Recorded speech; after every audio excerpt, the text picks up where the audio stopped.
여러분, 내일 만약 우리의 인생의 마지막 종말이 온다면 여러분 뭘 하시겠어요? 유명한 그 네덜란드의 철학자인 스피노자라고 하는 사람이 그런 말을 했죠. 내일 지구가 멸망해도 나는 한 그루의 사과나무를 심겠다. 들어보신 적 있으시죠?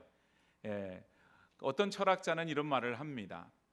그 이유는 뭐냐 하면 사람의 힘으로 이제 모든 그 지구가 종말을 맞는 것을 어차피 막을 수가 없기 때문에 그 운명을 그대로 받아들이고 나는 내 일을 하는 데에 더욱더 집중하겠다. 그런 의미로 이제 이런 표현을 쓰게 되는 것이죠.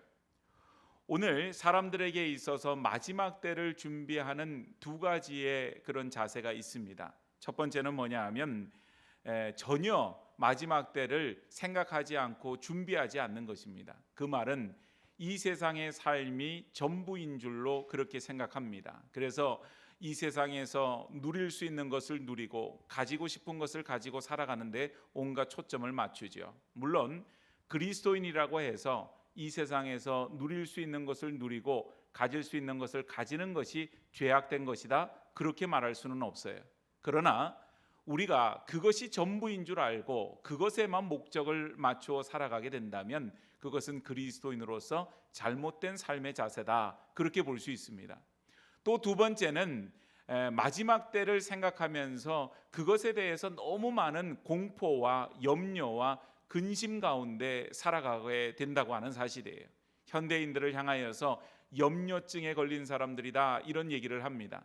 그게 무슨 말인가 하면 뭐 미디어에서나 뭐 텔레비전을 틀면 나오는 그런 얘기들이 하여튼 건강에 대해서 뭐가 이렇게 얘기하는 게 많아요. 그러다 보니 주워서 듣는 것이 많습니다. 그래서 어딘가 조금 불편하면 혹시 나도라고 하는 그런 생각을 하면서 큰 병에 걸린 것 같은 그런 염려증을 안고 산다고 하는 사실이에요.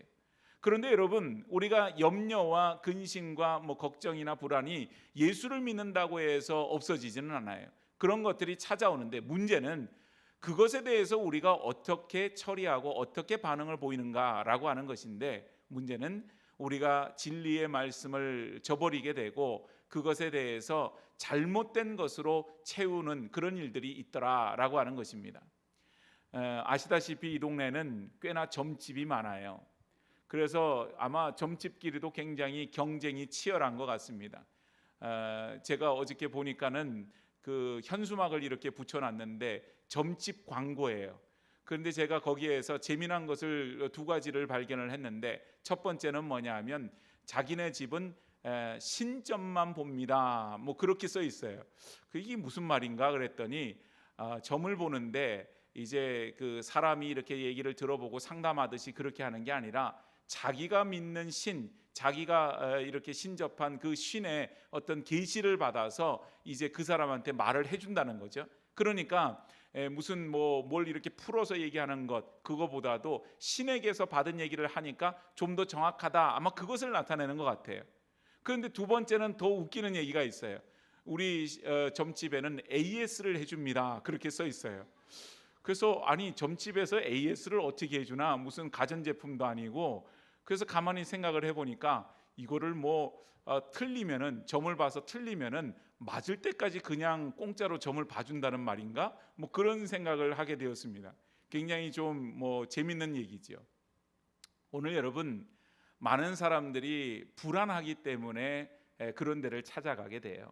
내일 일은 우리가 남몰라요니까 내일 무슨 일이 생길지, 또 큰일을 앞두고 있는데 이 일이 어떻게 될지 마음에 근심이 되고 불안합니다. 그렇게 하다 보니 점집을 찾아가서 점쟁이한테 묻게 되어지는 거죠. 하나님의 말씀, 진리의 말씀을 따르기보다는 그 불안함을 진리가 아닌 다른 것으로 메꾸고자 하는 사람들의 심리가 거기에 있습니다. 오늘 본문을 보니까 마지막 때에 대해서 예수님께서 무화과 나무 비유를 통해서 말씀하시는 것을 보게 되어져요. 우리가 지금 교육관 공사하고 있는데 그 공사하기 이전에 그 교회 마당에 무화과 나무가 있었던 거 기억하십니까? 그 무화과 나무를 보면은 참 흥미로워요. 사철나무는 겨울이 되든 여름이 되든 늘 푸르르고 참 그렇지만 이 무화과 나무는 겨울이 되면 어때요? 그 잎사귀가 하나도 남아있지 않습니다. 그래서 이 나무가 살아있는 나무인지 죽은 나무인지 알지 못할 정도로 그저 가지만 앙상하게 남은 나무가 무화과 나무예요. 그런데 여러분, 봄이 되면 그 무화과 나무에서 아주 예쁜 그런 순이 돋아오르게 되고, 여름이 되면 어때요? 그 무화과 나무에 무성한 나뭇잎이 그렇게 달리게 된다고 하는 사실이에요. 그걸 보면 더위가 없다 할지라도 여름이 되었구나, 그것을 우리가 알게 되어지죠. 그런데 여러분, 반면에 또 여름이 지나게 되고 가을이 지나게 되면 이제 그래서 찬바람이 불게 되면 그 무화과 나뭇잎이 이제 누렇게 변색이 되고, 그리고 겨울철에 비라도 오고 바람이라도 한번 세차게 불면 그 나뭇잎이 다 떨어져 버리고 찾아보기가 어렵게 되어지죠. 오늘 여러분, 이와 같이 우리의 삶이 무화과 나무 같은 그런 것이 있어요. 우리의 삶이 그저 건강하고 우리의 삶이 젊고 그럴 때는 우리의 삶이 영원한 것처럼 느껴질 때가 있다고 하는 것입니다. 우리의 삶에 끝이 없을 것처럼, 그렇게 무한할 것처럼 그렇게 생각할 때가 있다고 하는 것이죠. 그런데 여러분, 무화과 나무의 그 이파리도 때가 되면 떨어지는 것처럼 우리 인생도 결국은 마지막 때라고 하는 것이 분명히 존재한다고 하는 사실이에요. 그래서 예수님께서 자연의 모든 이치를 통하여서 우리에게 마지막 때를 말씀해 주고 있습니다. 오늘 우리는 마지막 때를 걸어가고 있는 사람이에요. 여러분, 예배를 드리는 시간이 11시였잖아요. 그리고 지금 시간을 보니까 11시 40분이에요. 그러면 이미 40분이라고 하는 시간, 마지막 때를 향해서 가까이 갔다, 이렇게 볼 수 있어요. 그래서 우리 모두는 다 이 마지막 때를 기억하고 마지막 때를 준비해야 되는데, 그것이 세상적인 방법, 세상적인 사람들이 하는 그런 마지막 때를 준비하는 것이 아닌 신앙인으로서, 하나님 안에 있는 백성으로서, 예수를 믿는 사람으로서 이 마지막 때를 잘 준비해야 된다라고 하는 사실이에요.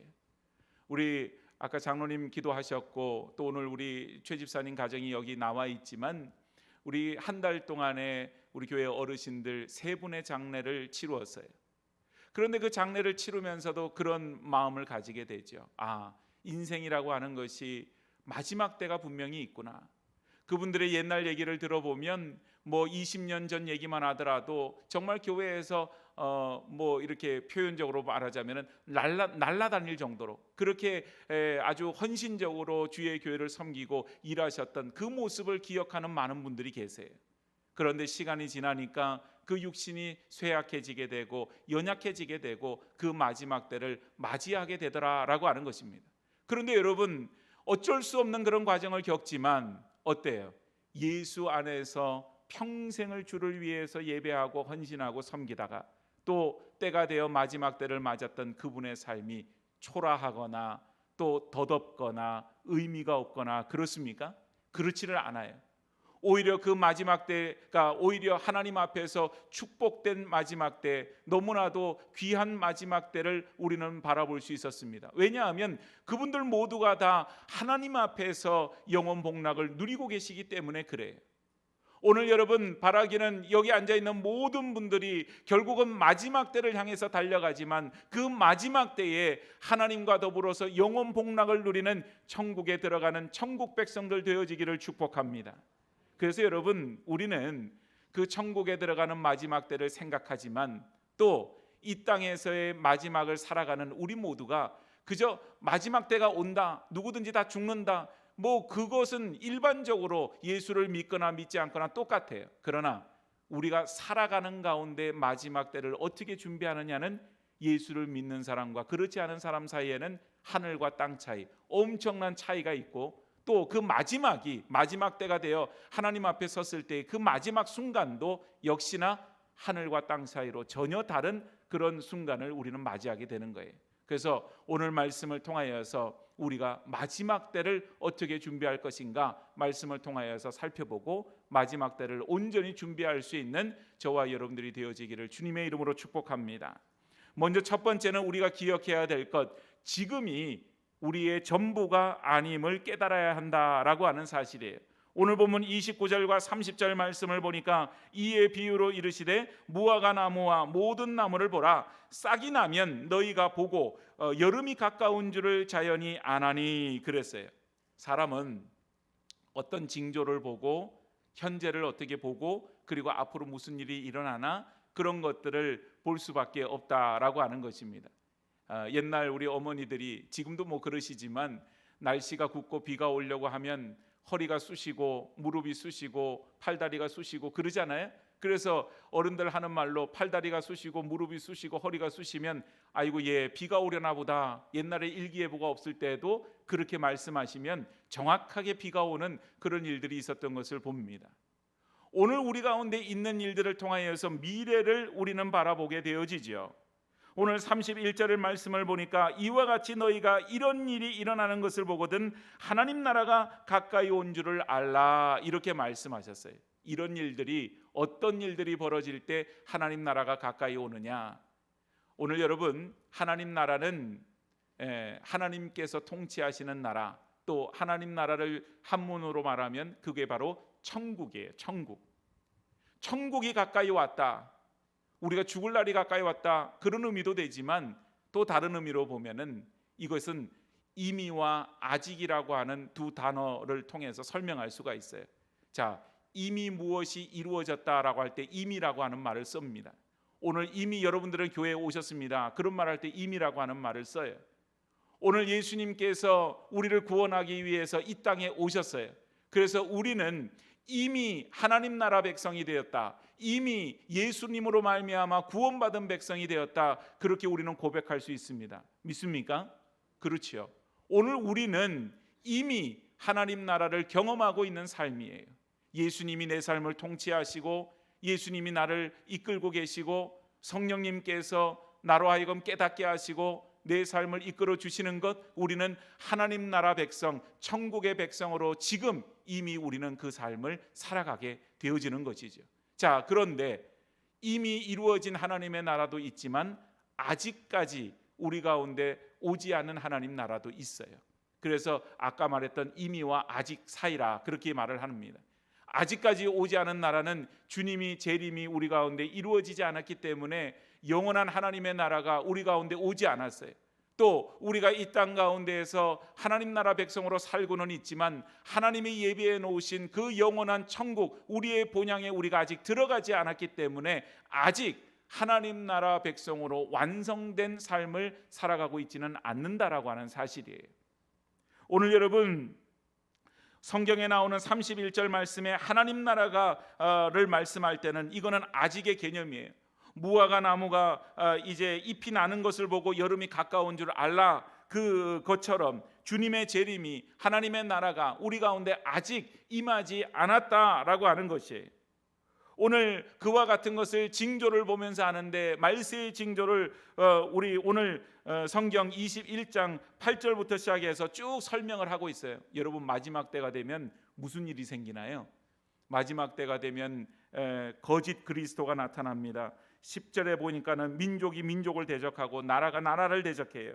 또 11절에 보니까 지진과 기근과 전염병과 또 무서운 일과 하늘로부터 큰 징조가 있다 그래요. 12절에는 그리스도인들이 박해를 당하고, 또 16절에는 가까운 사람이 배신을 하여 죽게 되고, 또 17절에는 모든 사람이 미움을 받게 된다, 그렇게 설명하고 있습니다. 오늘 여러분, 이 과정을 보면 우리가 때로는 마음에 그런 생각이 들죠. 마지막 때가 왔나? 말세가 왔나? 오늘날 보니까는 곳곳에 기근과 전쟁과 모든 안 좋은 그런 전염병과 이런 것들이 창궐을 합니다. 나라가 나라를 대적하는 일들이 있어요. 적 그리스도들이 나타나서 거짓 그리스도 행세를 하는 그런 일들이 있습니다. 이런 일들을 바라보면서 말세가 다가오고 있구나, 그런 생각을 하게 되어지죠. 그런데 문제는 뭔가 우리가 이런 징조를 보면서도 깨닫지 못한다고 하는 사실이에요. 마치 말세가 없는 것처럼, 마지막 때가 없는 것처럼, 지금이 전부인 것처럼 그렇게 살아가는 사람들이 있다고 하는 거죠. 예수님 당시에 예수님을 십자가에 못 박았던 그런 커다란 두 가지 종파가 있었습니다. 한 계층은 여러분들이 잘 아는 바리새인들이었어요. 바리새인들은 영원한 나라를 믿기도 하고 영을 믿기도 하고 다 믿어요. 그런데 반면에 그와 반대되던 그런 그 주장을 가졌던 사람들이 사두개파라고 하는 사람들이었습니다. 이 사람들은 부활을 믿지를 않고 또한 영원한 나라도 믿지 않고 그저 현세, 우리가 살고 있는 이 세상만을 믿는 사람들이 사두개파였다고 하는 것입니다. 그러다 보니 이 세상을 전부로 알고 살아가니까 그 사람들한테 중요한 건 뭐겠어요? 이 세상에서 내가 얼마나 많이 가지느냐, 무엇이 되느냐, 그것이 가장 커다란 그런 목적이고 성취였다고 하는 것입니다. 오늘 여러분, 예수를 믿지 않는 사람들에게서 나타나는 일과 똑같은 거죠. 이 세상에서 얼마나 많이 가지는가, 무엇이 되는가, 그것이 삶의 목적이고 의미가 되어지는 거예요. 그러나 예수님의 삶을 보면 예수님은 섬김과 나눔의 삶을 사셨습니다. 마가복음 10장 45절에 보면 인자에 온 것은 섬김을 받으려 함이 아니라 도리어 섬기려 하고 자기 목숨을 많은 사람들의 대속물로 주려 함이니라. 예수님이 오신 목적을 설명하고 있어요. 오늘 여러분, 예수님이 오셔서 재물을 얻을 만한 그런 위치에 있지 않았습니까? 예수님은 못 고치는 질병이 없었어요. 죽은 자도 살리시는 분이었어요. 재물을 얻고자 했다면 엄청나게 많은 재물을 얻을 수 있었을 것이고, 또 많은 사람들이 예수님을 왕으로 임금으로 추대하려고 했습니다. 가장 높은 자리까지 올라갈 수 있는 분이 예수님이셨어요. 그러나 예수님이 걸어가셨던 길은 무엇을 가지거나 무엇이 되려고 했던 것이 아닌 오히려 자기 목숨을 많은 사람의 대속물로 주려 하는 섬김과 나눔의 삶을 사셨다고 하는 사실이죠. 사랑하는 여러분, 오늘 우리가 매일매일 살아가면서 그것을 망각하며 살 때가 얼마나 많은지 모릅니다. 15분이라고 하는 연극이 있어요. 이 연극을 보면 이런 얘기가 있지요. 한 아주 촉망받는 그런 젊은이가 나옵니다. 이 사람은 어렸을 때부터 수재였어요. 그래서 공부를 잘하여서 명문대학에 들어갔고, 그 명문대학에서 박사과정까지 하면서 그가 쓴 논문이 많은 사람들로부터 호평을 받고, 이제 그 논문이 통과가 되고 모든 것이 결정이 나면 그 대학의, 그 명문대학의 교수로 이제 자리까지 보장되어진 그런 젊은이였습니다. 그런데 이 사람이 어느 날 갑자기 통증이 그의 몸에 발견이 되었어요. 그래서 너무나도 아파서 병원을 갔더니 의사 선생님이 그를 진단하면서 내린 결론이 뭐냐면, 당신은 이제 15분밖에 살지 못합니다. 그런 얘기를 했다는 거예요. 여러분, 보통 1개월밖에 못 삽니다, 석 달밖에 못 삽니다, 6개월밖에 못 삽니다, 이런 얘기는 하는데 15분밖에 못 삽니다, 이런 얘기는 잘 안 하잖아요. 근데 그 얘기를 듣고서는 이 젊은이가 얼마나 낙심이 되고 막 정신이 혼돈이 오고 그냥 견딜 수 없는 그런 완전히 공황 상태에 빠져서 5분이라고 하는, 15분 중에 그 5분이라고 하는 그 시간을 허비하고 말았어요. 그런데 그런 와중에 전화가 걸려옵니다. 그 전화를 받아봤더니 자기 삼촌 중에 부자 삼촌이 있는데 그 부자 삼촌이 돌아가시면서 그 많은 재물을 자기한테 유산으로 상속했다는 얘기였어요. 또 조금 있다가 또 다른 전화가 걸려오는데 그 전화를 받아보니까 자기가 이제 대학을 박사과정을 졸업하는데 썼던 그 논문이 이제 드디어 통과가 되었고, 그 모든 학생들이 썼던 논문 중에서 가장 최우수 논문으로 뽑혔다, 그런 연락을 받게 되었어요. 마지막으로 세 번째로 문자가 오는데 그 문자를 보니까 자기가 얼마 전에 결혼을 하기 위해서 좋아했던 여인에게 프로포즈를 했는데 그 여인이 자기에게 그 프로포즈를 허락하여서 이제 결혼하겠다고 당신과, 그런 아주 기쁜 소식을 받게 되었습니다. 그런 소식, 아주 기쁜 소식, 그런 것을 받게 되었지만 그 소식이 이 사람의 생명을 1분도 더 연장해 줄 수가 없었어요. 15분이 되어서 그 청년은 그냥 죽고 말았습니다. 오늘 여러분, 이 연극에서 말해주는 이야기가 뭘까요? 우리의 인생에 모든 것이 다 귀한 것이고 그것을 우리가 붙들고 우리가 살아가는 그런 모습이 우리 가운데 있지만, 우리의 인생은 15분짜리 연극과 같은, 15분짜리의 삶과 같은 그런 인생에 불과하다는 거 아니겠어요? 오늘 한치 앞을 내다볼 수 없는 우리의 인생이 우리에게 놓여지는 모든 것이 전부인 줄 알고 그것을 지키기에만 급급하며 살아갈 때가 얼마나 많은지 모릅니다. 오늘 무화과 나무 잎이 무성할 때에는 그 나무 잎이 떨어질 거라고 아무도 생각하지 않아요. 그러나 그 잎이 어느 시점이 되면 다 떨어질 수밖에 없는 것입니다. 오늘 우리의 삶이 아무리 풍성하고 우리의 삶에 문제가 없고 우리의 삶이 정말 이 세상에 부러울 것 없는 삶이라 할지라도 우리의 지금의 삶은 전부가 아니라고 하는 사실이에요. 오늘 여러분, 하나님 나라 갈 날이 가까워진 분들이든 또 우리 젊은이들이든 상관없이 오늘 지금 우리의 삶은 전부가 아님을 기억할 수 있기를 축복합니다. 그래서 오늘 두 번째 우리가 해야 될 것이 있어요. 바로 스스로를 조심해야 된다고 하는 사실이죠. 오늘 본문 34절 말씀을 보면 너희는 스스로 조심하라. 그렇지 않으면 방탕함과 술취함과 생활의 염려로 마음이 둔하여지고 뜻밖의 그날이 덕과 같이 너희에게 임하리라 그랬어요. 스스로를 조심하라. 사단은 하나님과 우리와의 관계를 단절시키기 위해서 우는 사자와 같이 우리를 미혹하고 우리를 넘어뜨리려고 합니다. 그런데 우리가 스스로 조심하지 않으면 오늘 본문 말씀에 의하면 방탕함과 술취함과 생활의 염려로 인해서 우리의 마음이 둔해진다고 하는 사실이에요. 우리 앞에 사단이 덫을 딱 쳐놓고 기다리는데 우리가 눈을 크게 뜨고 말 그대로 눈에 불을 켜고 막 쳐다보게 되면 그 덫이 어디 있는지 보일 텐데 우리가 둔하여지니까 그거에 대해서 무감각해지는 거예요. 그래서 사단이 우리를 미혹하는지 넘어뜨리려고 하는지 의식이 없어요. 그러다 보니까 그냥 매일매일 그냥 세상 속에서 살아가다가 그리고는 그 삶이 뒤를 돌아보니까 방탕함이요, 또한 그 삶이 술 취함이요, 그 삶이 삶의 염려로 꽉 차 있는 그런 삶이었다라고 하는 것이죠. 오늘 사단은 그래요. 우리에게 이와 같은 방탕함으로 우리를 미혹합니다. 그런 것들은 세상 속에서 얼마나 쾌락적인지 몰라요. 그런 것들이 세상 속에서 우리에게 즐거움을 가져다 줄 것처럼 말을 합니다. 또 순간적인 즐거움을 찾게 되어지죠. 우리가 망가지는지도 모르는 채 거기에 젖어들게 되면 망가지게 되는 거예요. 그리고는 우리 가운데 온갖 염려를 다 불러일으키게 되어집니다. 삶은요, 예수님이 없으면 염려 플러스 염려예요. 염려 하나 넘어가게 되면 또 하나 염려가 생기고 그 염려를 넘어가게 되니까 또 하나의 염려가 생기는 그런 삶이라고 하는 거예요.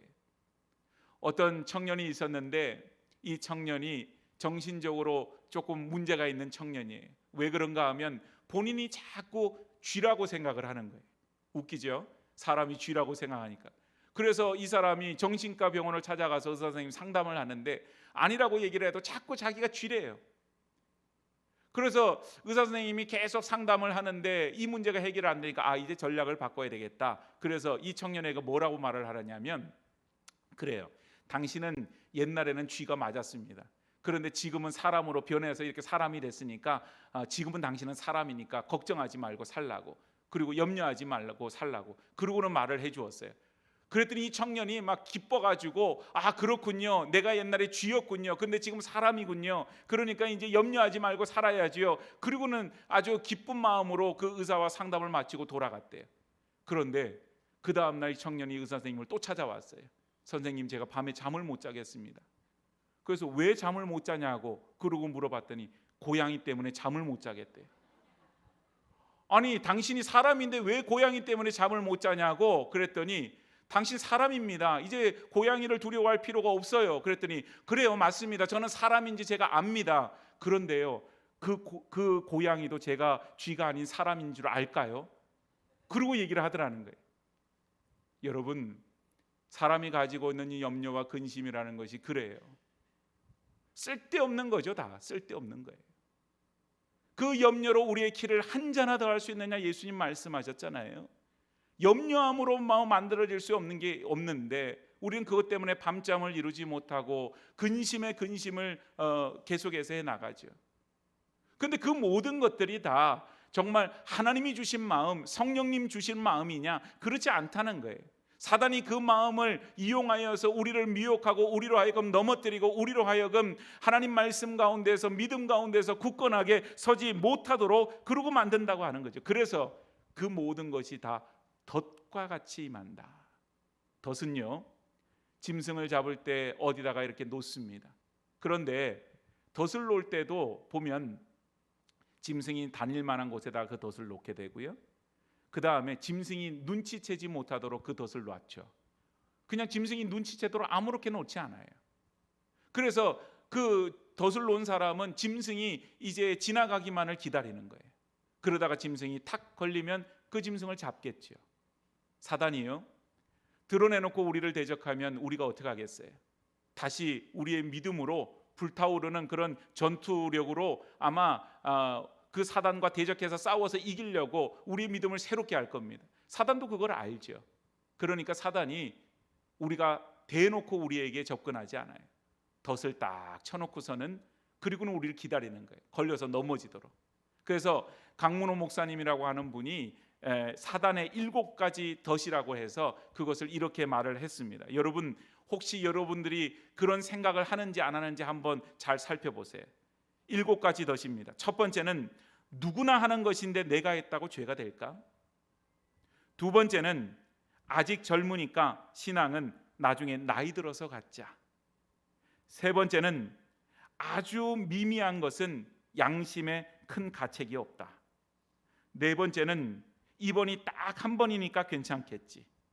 다섯 번째는 그동안 너무 힘들게 살아갔으니까 이 정도는 보상적인 측면에서 괜찮겠지. 여섯 번째는 이것이 나에게 주어진 좋은 기회가 아닐까? 마지막 7번째는 아무도 보지 않으니까 문제없어. 여러분 하나같이 어때요? 자기 합리화예요. 괜찮겠지? 괜찮지 않을까? 뭐 이 정도면 어때? 이런 것이죠. 오늘 여러분 사단의 덫은 교묘합니다. 우리 성도들을 넘어뜨리려고 할 때 이와 같은 포장된 모습으로 덫을 쳐놓고 우리를 기다려요.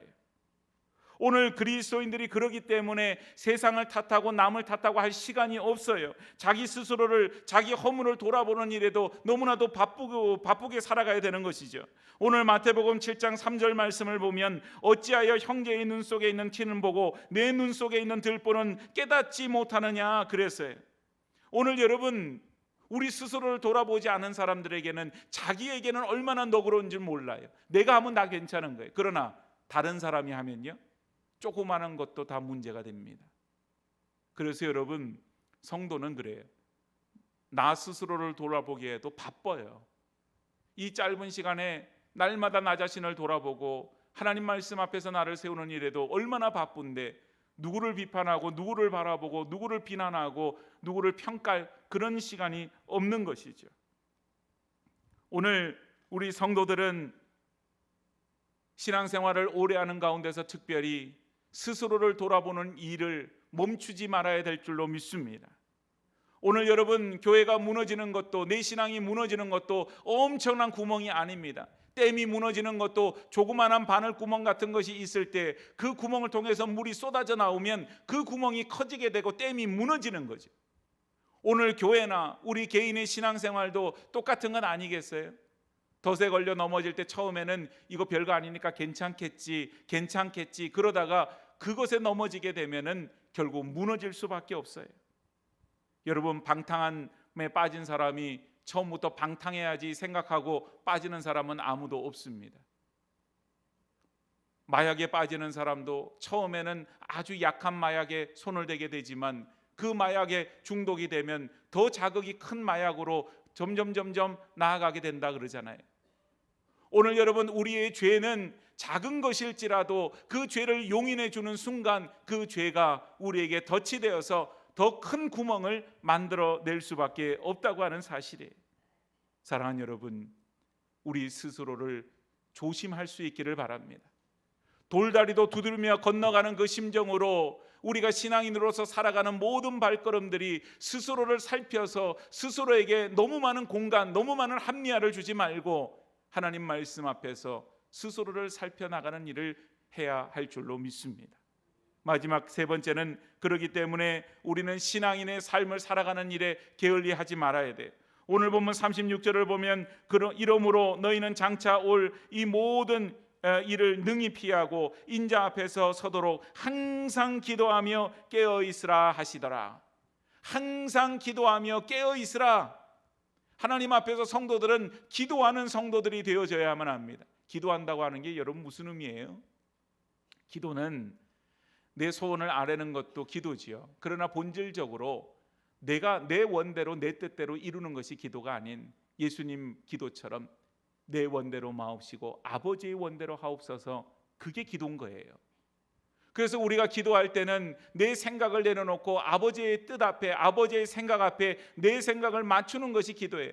그리 아니하실지라도 하나님 감사합니다. 그리 아니하실지라도 내가 주의 뜻에 순종하며 갈 수 있게 해달라. 그게 바로 기도자의 모습이 되어져야 돼요. 그런데 여러분, 우리의 기도가 어떻습니까? 마치 자동 판매기에 동전을 넣고 내가 원하는 음료 버튼을 누르면 그 음료가 튀어나오잖아요. 우리의 기도가 그와 같은 모습으로 변질될 때가 많이 있어요. 내가 원하는 대로 이루어져야 된다고 하는 사실입니다. 하나님 앞에 기도할 때 내가 원하는 대로 이루어지지 않으면 시험에 들 때가 많이 있어요. 그러나 여러분, 하나님은 늘 우리의 기도를 들으시는 분인 줄로 믿습니다. 오늘 여러분, 어떠한 상황 속에서도 기도를 멈추지 않을 이유는 하나님은 우리보다 우리를 더 잘 아시는 분이시요, 하나님은 선한 목자가 되시기 때문에 그래요. 그래서 양은 다 이제 눈이 어두워서 제 갈 길로 그릇 행하여 가지만 목자 되신 주님께서는 우리를 날마다 푸른 초장으로 쉴 만한 물가로 이끄시잖아요. 그런데 양들은 그걸 몰라요. 왜 내가 일로 가고자 하는데 못 가게 하느냐, 여기 풀이 있는데 왜 다 못 먹게 하느냐, 그러고는 거기에 있는 위험을 깨닫지 못하고 그렇게 할 때가 많이 있어요. 사랑하는 여러분, 오늘 우리가 기도해야 되는 것, 그것은 성도로서 반드시 당연한 의무입니다마는 그 기도 속에서 내 삶과 내 생각과 내 모든 것을 내려놓고 하나님의 뜻을 쫓아가는 그런 기도의 모습으로 서 있을 수 있기를 축복합니다. 오늘 여러분, 사실은 내 주관대로 산다고 하는 것은 그건 이 세상 속에서 불가능한 일이잖아요. 우리의 인생이 내 뜻대로 내 생각대로 안 된 것처럼 마찬가지잖아요. 그런데도 끊임없이 우리는 도전해요. 그저 내 뜻대로 내 생각대로 해달라고 하는 거죠. 오늘 여러분, 하나님 앞에 드리는 기도는 예수님처럼 기도해야 돼요. 내 원대로 마옵시고 아버지의 원대로 하옵소서. 오늘 기도하는 신앙인이 되어질 때 하나님 앞에 내 삶을 전적으로 맡기게 되고 그 전적으로 맡기는 삶을 하나님이 이끌어 주시는 가운데 우리는 어떤 환난과 어려움 만나도 넘어지지 않고 기도하는 가운데 하나님의 인도하심을 받게 되어질 줄로 믿습니다. 그리고 나서 두 번째는 깨어 있으라 그랬잖아요. 깨어 있으라. 육신적으로 잠을 자지 않고 깨어 있는 것이 아니라 영적으로 깨어 있는 겁니다. 영적으로 무엇이 옳은 것인지 그런 것인지 분별력을 가지는 거예요. 무엇이 하나님의 뜻인지를 깨닫게 되어지는 겁니다. 그 깨어 있음이 우리 가운데 있어야 돼요. 그래서 여러분, 기도하는 사람은 깨어 있는 사람이에요. 예수님이 겟세마네 동산에 기도하러 가셨을 때 제자들이 잠을 자고 있었잖아요. 한시도 깨어 있을 수 없더냐, 예수님 그렇게 말씀하시는데 우리가 정말 기도할 때는 깨어서 기도해야만 합니다. 오늘 여러분, 이 시대가 얼마나 위태롭습니까? 정말 이 세상이 얼마나 혼란스럽고 소란스럽습니까? 우리가 깨닫지 못하는 가운데 핵 문제도 있고 또 나라 안팎으로 여러 가지 어려운 문제들이 많이 있어요. 우리 성도들이 기도해야 될 많은 일들이 있어요. 그런데 여러분, 기도하고 계십니까? 잃어버릴 때가 얼마나 많은지 몰라요. 우리가 하나님 앞에 기도하는 것을 잊어버릴 때가 많이 있습니다. 기도하지 않는 사람은 결단코 하나님의 뜻을 분별할 수 없어요. 기도하지 않는 사람은 오늘 하나님의 뜻을 우리가 깨닫지 못하기 때문에 세상적인 생각 가운데 빠질 수밖에 없습니다. 그러나 기도하는 사람은 하나님이 우리의 생각을 바꾸어 주시고 우리의 심령을 변화시켜 주시고 그래서 하나님의 뜻을 깨달을 수 있는 은혜를 허락하여 주시는 줄로 믿습니다. 오늘 깨어있는 것과 기도하는 것은 다른 문제가 아니에요. 같은 문제예요. 깨어서 기도해야 되는 거죠. 또 기도할 때 깨어있게 되는 것이죠. 오늘 주의 성도들이 깨어 기도할 수 있는 성도들이 되어지기를 축복합니다. 그리고는 37절 38절 말씀을 보니까 예수께서 낮에는 성전에서 가르치시고 밤에는 나아가 감람원이라고 하는 산에서 쉬시니 모든 백성이 그 말씀을 들으려고 이른 아침에 성전에 나아가더라 그랬어요. 이 말은 각자가 해야 될 일을 잘해야 된다. 목사는 하나님 말씀을 가르치는 일을 열심히 해야 됩니다. 또한 성도를 돌보는 일에 게을리하지 말아야 됩니다. 반면에 성도는 어때요? 하나님 말씀을 가르침을 받고 그 말씀을 지켜 행하는 일에 마음을 두어야 돼요. 또 주일이 되면 하나님 앞에 나와서 예배를 드리고 또 하나님 앞에 섬기고 이 땅 가운데 신앙인으로 살아가는 일에 무엇보다 열심을 내어야 하는 것이죠. 성도가 성도로서의 삶을 살고 목사가 목사로서의 삶을 살게 될 때 하나님의 교회가 평안하여지게 될 줄로 믿습니다. 든든히 서 나가게 될 줄로 믿습니다. 오늘 여러분, 우리가 하나님의 교회에 요즘 이제 나오지 않은 많은 사람들이 있어요. 제가 말씀드렸잖아요. 그런 성도를 뭐라 그런다고요? 가나안 성도. 그걸 거꾸로 말하면 안 나가 성도, 그런 의미잖아요. 그래서 집에서 유튜브로 예배드리고, 코로나 때 더 심해졌어요. 그리고는 기독교 방송에서, 텔레비전에서 주일 예배 실황도 있으니까 그곳으로 예배를 대체하는 일들이 있어요. 그런데 여러분, 그 자칫 잘못하면 상황이 그런 상황밖에 안 되는 분들은 그것을 우리가 보조적인 수단으로 이용하지만, 상황이 되는 분들은 주의 교회 나와서 하나님 예배해야 되죠. 왜냐하면 자칫 그 일들이 예배를 드리는 것이 아니라 예배를 시청하는 일이 되기가 쉽기 때문에 그렇죠. 오늘 주의 교회에 나오면 많은 유익이 있습니다. 성도들이 끈이 되어서 나로 하여금 넘어지지 않도록 붙잡아주는 그런 역할을 하게 되어지죠. 오늘 여러분, 주의 교회에 나오면 많은 성도들이 있어요. 함께 신앙생활을 합니다. 그러면서 내가 때로는 시험에 들고 어려움에 빠질 때 그 성도들이 나를 붙들어주는 그런 놀라운 역할을 하게 되는 것이에요. 그래서 여러분, 교회는 성도들, 즉 거룩한 무리들이 모여서 하나님 앞에서 믿음 생활할 때 서로 간에 삼겹줄이 되어서 함께 기도하고, 함께 교제하고, 함께 예배드리고, 함께 하나님의 뜻을 구하는 그런 공동체가 되어질 줄로 믿습니다. 오늘 여러분, 세상은 마지막 때를 향하여서 점점 달려가요. 여러분들 어떠세요? 그걸 느끼고 계세요? 이 마지막 때에 우리 어떻게 준비할까요? 난 준비하지 않고 그냥 내 삶은 영원할 것 같아, 그러고 사시겠습니까? 어리석은 일이에요. 준비를 하기는 하는데 세상적인 방법처럼 마지막 때를 준비해야 되니까 집에다가 비상식량도 쌓아놓고, 또 무슨 일이 생기면은 얼른 그걸 싸가지고 나갈 정도로 뭘 준비를 해놓는 게, 그게 준비가 될까요? 준비가 안 되죠. 오늘 마지막 때를 준비하는 사람은 지금 성도의 삶을 살아가는 것입니다. 지금 신앙인의 삶을 살아가는 거예요.